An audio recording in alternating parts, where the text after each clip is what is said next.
Que tal? Benvidos ao Preguntoiro nesta semana no que toca ronda de entrevistas con representantes políticos do Concello de Santiago. Hoxe turno para o voceiro do PP municipal, para Alejandro Sánchez Brunete, que nos acompaña aquí no noso plató. Alejandro, benvido, moi boas. Hola, boas. E comezamos falando, porque xa sabe vostede que os xornalistas somos así moi dados a marcar períodos, digamos. Sí. E como fai un mes que comezou a funcionar este novo goberno, queda pedir unha valoración, como se vive dentro do equipo de goberno? Bueno, eu penso que o obxectivo polo cal se constituíu este novo goberno se cumpriu, que foi a normalización da vida institucional de Santiago. En ese sentido, bueno, creo que nos podemos dar todos, tanto o goberno como os cidadáns, por satisfeitos, non? Despois, bueno, pois é un período de absorción de información, como decía outro día unha compañera miña, na que, lógicamente, pois temos que recabar toda a información posible para saber como están os expedientes e seguir coa tramitación e coa xestión ordinaria da vida do Concello. Supoño que é un traballo duro poñerse ao día, como vostede di, buscar a información, saber en que punto están algúns proxectos. Un mes aínda non chegou para moito, non? Bueno, é dicir, en todo caso contamos, lóxicamente, coa profesionalidade dos funcionarios. Ben é certo que o mes de agosto e algúns deles, pues, lóxicamente, están de vacacións, e tamén contamos coa experiencia dos compañeiros da anterior etapa, que nese sentido colaboran en todo o que se lles pide. Pero, bueno, pues, é certo que a vida política municipal é moito máis amplia do que a xente pensa. Ás veces magnificamos o que é unha administración autonómica, o que é a administración do Estado. A vida política municipal é complexa. É complexa porque son, ademais, moitísimos intereses legítimos, pero contrapostos. Eu vexo todo o día, por exemplo, na materia de tráfico, ou na materia de ocupación de vías públicas e de determinadas as vías públicas e o uso das prazas, por exemplo, onde hai moitísimos intereses pois que son legítimos, pero que son contrapostos, e hai que ter en conta moitas opinións. Non sei se neste mes que levan no cargo se lle sorprendeu algo especialmente, precisamente por iso que vostede di que a vida municipal, a vida nun concello é bastante máis complicada do que parece, non? Bueno, eu xa máis ou menos coñecía o Concello, pero sí é certo que non é un tópico iso de que a administración máis cercana ao cidadán, quero dizer que ao final pois hai unha relación directa cos cidadáns pois que están propiamente ou literalmente á porta do Concello e hai que atendelos, non? Eso pois non sucede en outras administracións pois que están como máis blindadas ou máis alonxadas da vida cotiá. Aquí son pois chamadas todos os días, porque ademais hai xente pois que ao final acaba localizando o teu propio número de teléfono e tes a chamada de teléfono e tes que respostala incluso no propio teléfono móvil. Critica a oposición, neste caso máis o Grupo Socialista, que o goberno actual de Santiago está máis pola labor de facerse un álbum fotográfico, din, que de asumir proxectos, que de sacar adiante proxectos. Vostedes como asumen estas críticas? Bueno, vamos a ver, o primeiro que hai que decir é que xa estamos prácticamente nun ano electoral e, por lo tanto, a partir de agora, pois xa comenzamos por parte da oposición unha etapa de certo tremendismo, unha etapa pois de crítica a todo o que se faga ou a que non se faga, non? Respecto a se fan fotos ou non se fan fotos, o que se fan son actuacións que suscitan un interés informativo, é dicir, non hai máis que eso. Pero xa digo, bueno, a oposición ten que facer, digamos, neste caso, o seu papel, que eu penso que debería ser outro, porque eu penso que se pode facer a oposición dun xeito, ao mellor, pois máis constructivo, ou dun xeito máis racional, e non descualificando todo o que fai un goberno por norma. Pero, bueno, son as dinámicas políticas neste país. Comenzamos un ano electoral e, bueno, pois supoño que ese será o ton de aquí ao próximo mes de maio. Pois do PSOE imos outro grupo da oposición, o BNG, porque hai uns días sacaba a luz Rubén Celo, o seu voceiro, un asunto que ten que ver ademais coa súa área de mobilidade. Dicía Rubén Cela que o Concello tería que ter ingresado unha certa cantidade polo servizo de grúa e hora, en comparación con anos anteriores, e parece ser que non se ingresaron eses cartos. O alcalde dixo que están á espera dun informe para analizar ben a cuestión. Non sei como está agora o tema. Sí, efectivamente, como saberán moitos cidadáns, o servizo de hora e grúa está externalizado nunha empresa, e esa empresa pois ten que aportar ou ten que ingresar unhas cantidades de diñeiro, uns cartos por cada unha das prazas de hora que xestiona, e despois unha porcentaxe do que recauda pola retirada da grúa. Efectivamente, pois hai algunha cuestión, digamos, o resultado da liquidación un tanto extraño, porque ao final pois non ingresan nada, porque supostamente pois non hai, digamos, non hai un saldo positivo para a empresa. Entón, bueno, pois nós non temos ningún inconveniente en revisar esta situación, en revisar as liquidacións, en saber exactamente que o que pasa. O que sucede, que o que tamén hai que dicir é que esa relación contractual entre o Concello e a empresa pois está condicionada por un pliego de condiciones, un prego de condicións que foi elaborado na etapa anterior, na etapa de goberno bipartito do PSOE e do BNG, non? Eso tamén hai que dicilo. Entón, bueno, hai que ver se o fallo pois está pois nas liquidacións que pasa a empresa, pois non houbo control suficiente por parte do Concello, ou se o erro pois está no propio prego de condicións. E despois tamén hai que dicir unha cousa, ou dúas cousas. O número de vehículos que se retiran en Santiago de Compostela por parte da grúa diminuiu notablemente nestes anos de goberno do Partido Popular. Eso quere decir que o Concello e a empresa van a ingresar menos cartos, non? Neste mesmo sentido, quero decir que o servizo de grúa é un servizo prepensado pois para axilizar ou evitar que se produzcan obstaculizacións no tráfico e no sistema viario, non está pensado como sistema de recaudación. Pero en todo caso, vamos, non temos ningún inconveniente a solicitude da oposición e do señor Cela, pois efectivamente en revisar as liquidacións, en saber cal é a razón exacta por a cal o Concello non está ingresando cartos por este servizo.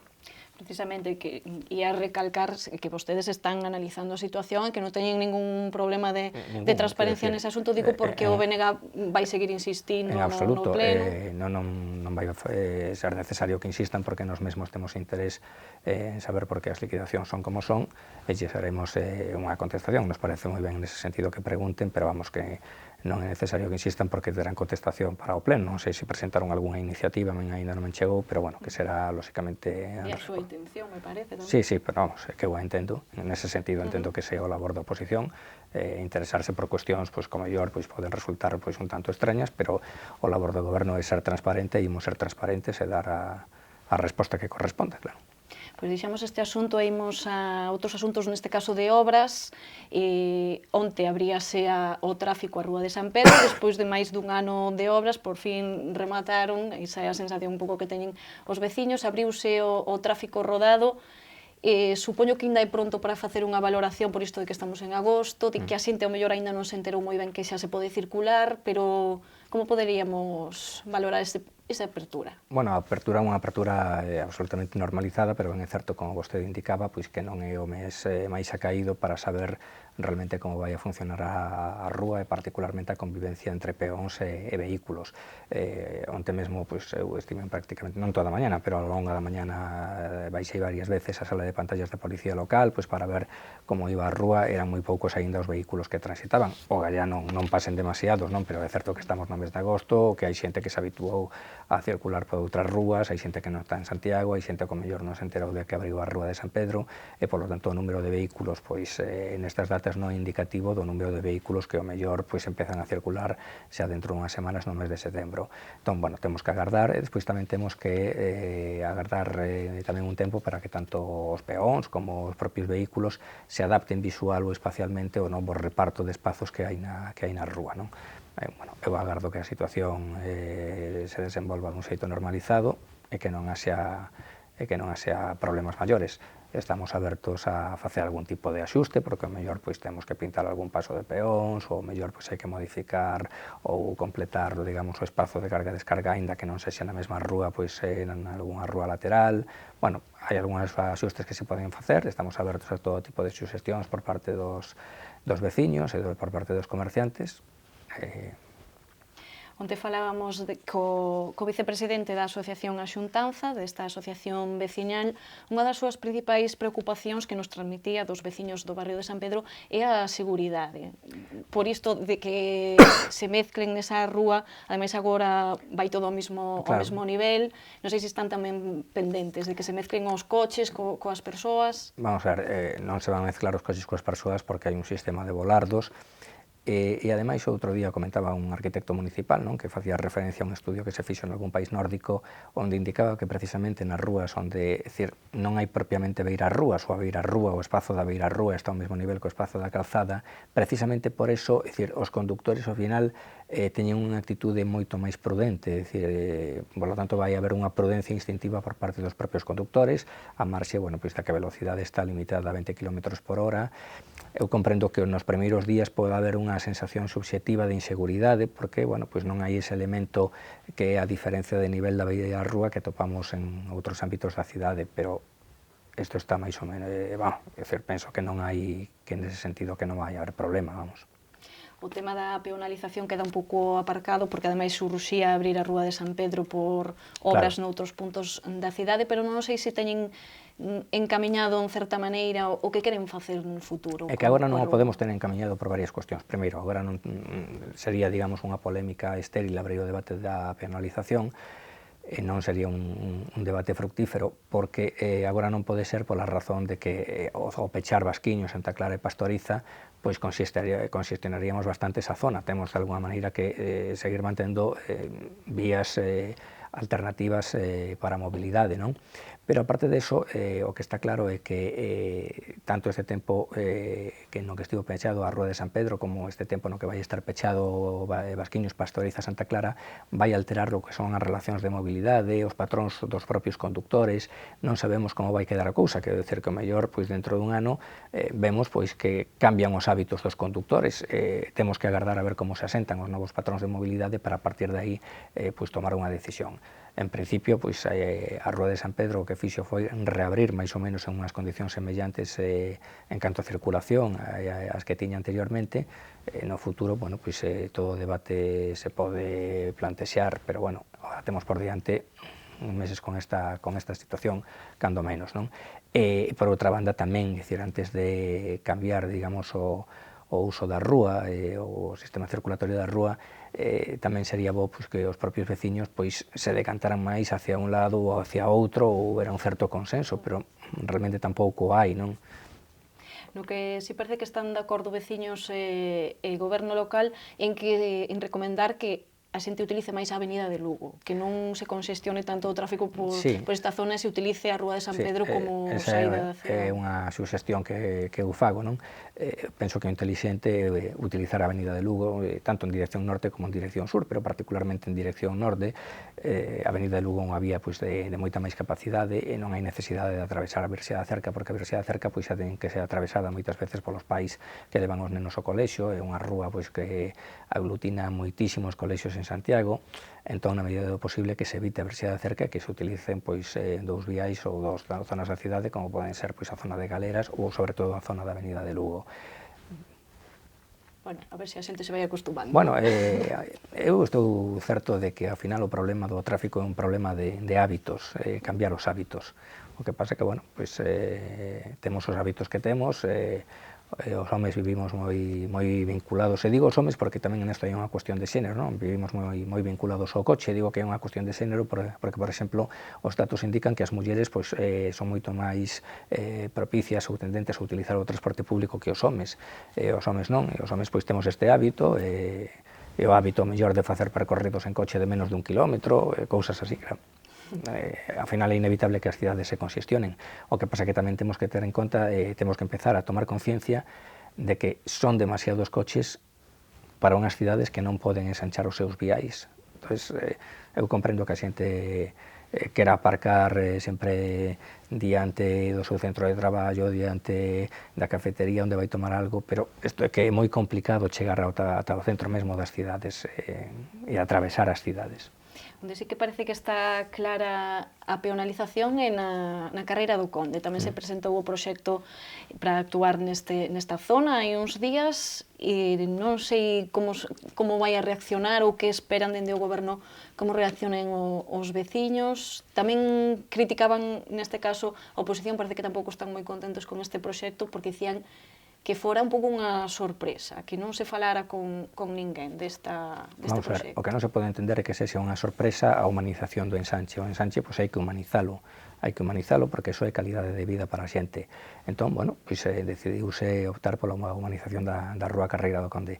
Esta é unha rúa moi particular, eu estou dicindo estes días, en fin, cando se me pregunta por elo, que é unha rúa que eu, que vivo no Ensanche dende hai máis de 40 anos, sempre percibín como unha especie de rúa marxinada, é dicir, sendo unha rúa preciosa, porque é unha rúa que é preciosa en canto a fachada dos elementos arquitectónicos, é unha rúa que está xusto en fronte da Alameda, é realmente unha rúa, pois, prácticamente sen vida, non? Que daba unha expresión un tanto melancólica. Eu ás veces decía, jo, que pena de rúa porque está no centro de Santiago de Compostela e non se aproveita.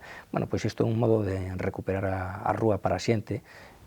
Me parece que é unha boa solución. É certo que, bueno, pois pon en riba da mesa un problema de aparcamento, porque a Rúa Carreira do Conde era utilizada pois fundamentalmente como aparcamento de vehículos.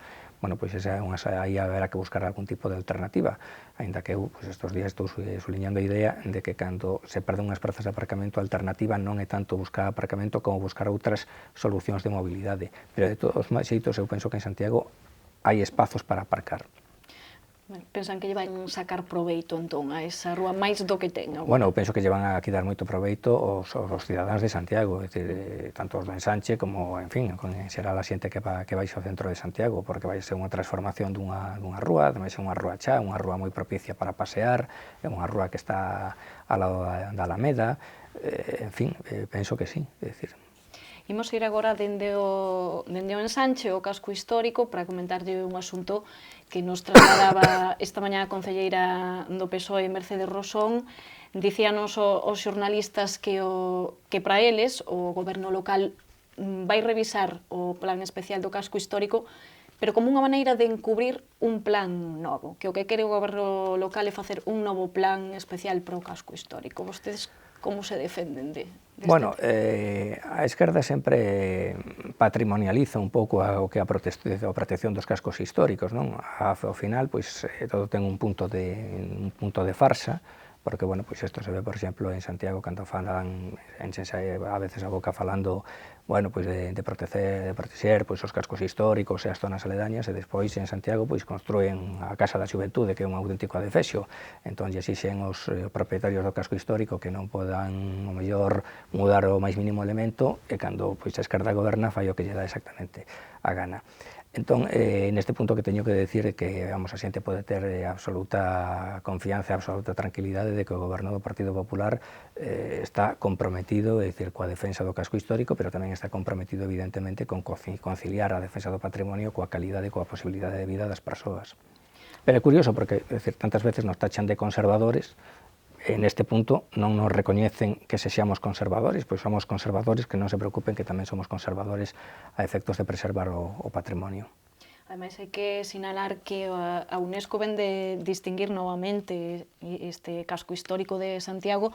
Dicía tamén esta mañá a Mercedes Rosón que era un pouco mérito dos plans de rehabilitación, de conservación que se tiñan feito en Santiago. Sí. Non sei se vostedes recoñecen tamén ese mérito. Sí, hai que recoñecer o mérito, ata onde hai que recoñecelo. Evidentemente, non vou negar o mérito, sobre todo do alcalde Xirardo Estévez, pero tamén, dicir, non podo negar que ás veces, pois, a vida no casco histórico pois se fixe un pouco difícil para determinados residentes e, polo tanto, hai unha necesidade de conciliar. Eso non quere decir que un goberno pois vai a poñer en risco, decir, de todo ese patrimonio e as declaracións que se han derivado destes anos de traballo de conservación e rehabilitación. O sea, que hoxe apareceu en escena Mercedes Rosón, vou non meter nun pequeniño apuro, xa logo vostede sairá como queira. Queríalle preguntar por que candidato se decantaría vostede, candidato á alcaldía por parte do PSOE? Por Mercedes Rosón ou Paco Reyes? Quen cree que poida ter máis... Se dou unha resposta sería un pouco malicioso, non? Porque, quero dicir, o mellor estaría tentado de dar como resposta a aquel que máis beneficia o meu partido. Eu sinto polos dous un aprezo personal, tanto por Paco Reyes como por Mercedes Rosón. En fin, penso que non debo inmiscuirme nunha cuestión interna. É certo que teñen agora pois un horizonte, bueno, pois que eu respeto, pero que é un horizonte complicado na vida interna do PSOE, na búsqueda dun candidato, pero bueno, é dicir, non sei se me pregunta polas miñas preferencias persoais ou polas miñas preferencias como responsable político. O mellor como responsable político preferiría que fose candidato ou candidata pois aquel que tivese menos opcións. No persoal, pois tampouco vou decir quen, pois xa digo, teño unha boa relación personal cos dous, os estimo, con independencia de que existan diferencias na concepción do que é unha cidade ou na concepción ideolóxica. Bueno, de todas formas, asunto deles, non? Cada Sí, un bueno, a súa casa xa ten bastante que arranxar. Bueno, asunto deles porque ao final me parece que non arbitraron a solución de que pudieran votar tamén os que non eran militantes, porque en ese caso, o digo de broma, non? Sí. O mellor estaba tentado de votar, pero non é o caso, hai que respetar a autonomía pois de cada partido político, teñen o seu sistema, Bueno, pois xa se irán arranxando eles, como dicimos, para ir rematando outro proxecto que se presentaba estes días, que estamos así moito de presentacións, foi o Bosque de Galicia, unha gran área verde que estaría na ladeira do Monte Gaiás. Que pode supoñer para Santiago este novo pulmón verde tan particular, non? Porque o que se quere é conservar árbores autóctonas de toda Galicia, que sexa unha especie de museo natural, ao aire libre.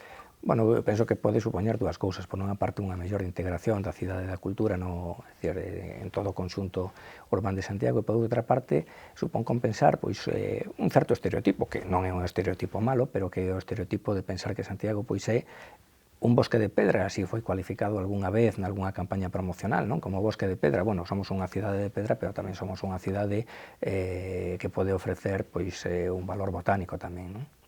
Pois seguro que un bo sitio para pasear, iremos vendo como evoluciona tamén todo o proxecto. Ademais, como concelleiro de tráfico, teño que recomendar moito que a xente camiñe e pasee, se habitúe a camiñar, que é moi saludable, en vez de coller o coche. E, bueno, pois eso é un bo xeito mellor de comenzar. Pois é un bo xeito tamén de enlazar unha parte da cidade con outra. Sí, por eso decía, non? Falaba da integración dunha parte con outra. Así deixan os coches un pouco a marche.